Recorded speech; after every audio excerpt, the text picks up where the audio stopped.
आगे कहते जम तोड़े छाती यम के दूत बकलता रहेंगे। अब क्या बता रहे हैं परमात्मा कि यो सौदा फिरना ही संतो, यो सौदा फिरना ही। ये लोहे जैसा ताव जात है काया देश राही, और तीन लोक और भवन चतुर्दश सब जग सौदे आही। फिर बताते हैं कि ये दम टूटे पिंडा फूटे लेखा दरगाह माही, उस दरगाह में मार पड़ेगी त्रियम पकड़ेंगे बाही। वहां पर ना किसी की पेश चले, चाहे कोई राष्ट्रपति है, मृत्यु होने के बाद यम के दूत उसको गिरफ्त कर लेते हैं तुरंत और वहां खड़ा कर देते हैं दरबार के अंदर।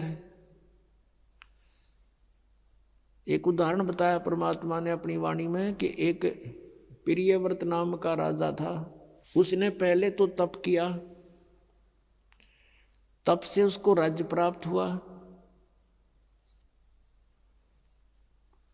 और जब राज्य का समय पूरा हुआ तो यम के दूत पकड़ कर ले गए, उसको धर्मराज के दरबार में खड़ा कर दिया। यम के दूत जब लेने आए प्रियव्रत को, उसने कहा कि मुझे कुछ सांस और दे दो जीने के लिए। उसका बहुत लंबी आयु थी, बहुत लंबी आयु तक उसने राज्य किया था और फिर भी जीने की आशा थी। कहा यम के दूतों से कि मुझे कुछ और श्वास दे दो। यम के दूत कहने लगे खबरदार दे, तूने सांस लिया तो तेरे श्वास पूरे हो चुके हैं। चलो धर्मराज के दरबार में लेकर गए, वहां उसका अकाउंट बताया गया कि इतने वर्ष तूने तप किया था, उसके प्रतिफल में इतने वर्ष तूने राज्य कर लिया।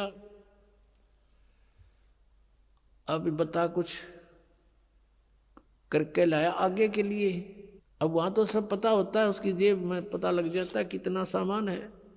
कहने लगा जी नहीं, तकसीर होगी। कहने लगे इसका काला मुंह करो। अब प्रियव्रत कहता है मेरा काला मुंह क्यों किया जाता है, राजा था पूरी पृथ्वी का। तो धर्मराज ने कहा कि भक्ति के लिए भेजा था, भक्ति करे नहीं डले डोए। और फिर वो प्रियव्रत कहता गलती बन गई। धर्मराज कहता मैं तो गलती की सजा देता हूं, जाओ पशु की योनि में जा राजा, अब गधा राजा बन जा। परमात्मा कहते हैं कबीर हरि के नाम बिना ये राजा रसब हो, रसब माने गधा, और माटी लदे कुमार के और घास न डाले कोई। अपनात्मा वो परमात्मा कितने दयालु हमें कितनी कितनी वाणी बोल करके बता रहे हैं, और साथ में ये भी बता रहे हैं कि तू मुझे पहचान ले, तेरा सब झंझट खत्म कर दूंगा, ये रास्ता खत्म कर दूंगा जन्म और मृत्यु का। तो पुणात्माओं कहते हैं उस दरगाह में मार पड़ेगी यम पकड़ेंगे बाही, जा दिन की मुझे डर नहीं लागे लज्जा रे नहीं।